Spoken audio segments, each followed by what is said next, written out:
ആര്യനെ captaincy ടാസ്കിൽ നിന്നും ചതിച്ച് പുറത്താക്കിയിരിക്കുകയാണ് ആദില. വളരെ അൺഫെയർ ആയിട്ടുള്ള ഒരു ഡിസിഷനായിരുന്നു അതിലെടുത്തത്. ആദ്യം അനുമോളെ പുറത്താക്കി, ഇപ്പോൾ രണ്ടാമത് ആര്യനെയും പുറത്താക്കി. സാബുമോനാണ് ഈ ആഴ്ചയിലെ പുതിയ ക്യാപ്റ്റനായി വന്നിരിക്കുന്നത്. വളരെ അൺഫെയർ ആയിട്ട് തോന്നി.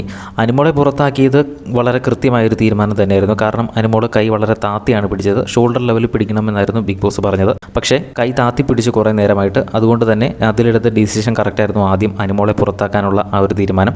രണ്ടാമത് ആര്യനെയും അതുപോലെ തന്നെ പുറത്താക്കി. പക്ഷേ ആര്യനും സാബുവനും രണ്ടുപേരും കൈ ഇടയ്ക്കൊക്കെ താത്തുന്നുണ്ടായിരുന്നു. പക്ഷേ ഏറ്റവും കൂടുതൽ സമയം ആദ്യം മുതൽ കൃത്യമായിട്ട് കൈ ഉയർത്തിപ്പിടിച്ചത് ആര്യൻ തന്നെയാണ്. സാബുവൻ ചെറിയൊരു ഷോൾഡറിൻ്റെ പവറും കൂടെ ഉപയോഗിച്ച് ഇങ്ങനെ സൈഡിലേക്ക് ഇങ്ങനെ ഒരു വലിവോട് കൂടിയാണ് സാബുവൻ ആദ്യം മുതൽ തുടക്കം മുതലേ ആ ഒരു കൈ സ്ട്രെയിറ്റ് ആയിട്ട് പിടിച്ചത്. അതുമാത്രമല്ല, അനുമോൾ ഔട്ടായപ്പോൾ ആ ഒരു റോപ്പിൻ്റെ വെയിറ്റ് കൂടി ആര്യൻ ഹോൾഡ് ചെയ്ത് പിടിക്കുന്നുണ്ടായിരുന്നു. അതുകൊണ്ട് തന്നെ വളരെ അൺഫെയർ ആയിട്ടുള്ള ഒരു തീരുമാനം തന്നെയായിരുന്നു അതിലയുടെ ഭാഗത്തുനിന്നുണ്ടായത്. അതിൻ്റെ പേരിൽ ഇപ്പോൾ വീട്ടിൽ വൻ വഴക്കുകളാണ് നടന്നുകൊണ്ടിരിക്കുന്നത്. ആര്യൻ അങ്ങനെ കൈ താത്തിയത് പോലുമില്ല. ആര്യൻ മറ്റേ കൈ ഉപയോഗിച്ച് മൈക്കൊന്ന് ഊരിയതാണ്. അപ്പോൾ കൈ ജസ്റ്റ് ഒന്ന് അനങ്ങിയത് മാത്രമേ ഉള്ളൂ, അല്ലാണ്ട് ബെൻഡായത് പോലുമില്ല. അനുമോളും ആദിലും എല്ലാവരും പറഞ്ഞു കൈ മടങ്ങി എന്ന് പറഞ്ഞുകൊണ്ട് ആര്യനെ പുറത്താക്കുകയായിരുന്നു. പക്ഷേ സാബുവനും അതേ രീതിയിൽ തന്നെയായിരുന്നു കുറേ സമയമായിട്ട് നിന്നുകൊണ്ടിരുന്നത്. പക്ഷേ വളരെ അൺഫെയർ ആയിട്ടുള്ളൊരു ഡിസിഷൻ അതിലെടുത്തു. അങ്ങനെ ആര്യനെ പുറത്താക്കിയിരിക്കുകയാണ്. വീടിൻ്റെ പുതിയ ക്യാപ്റ്റനായി നിയമിച്ചിരിക്കുന്നത് സാബുമാനെയാണ്.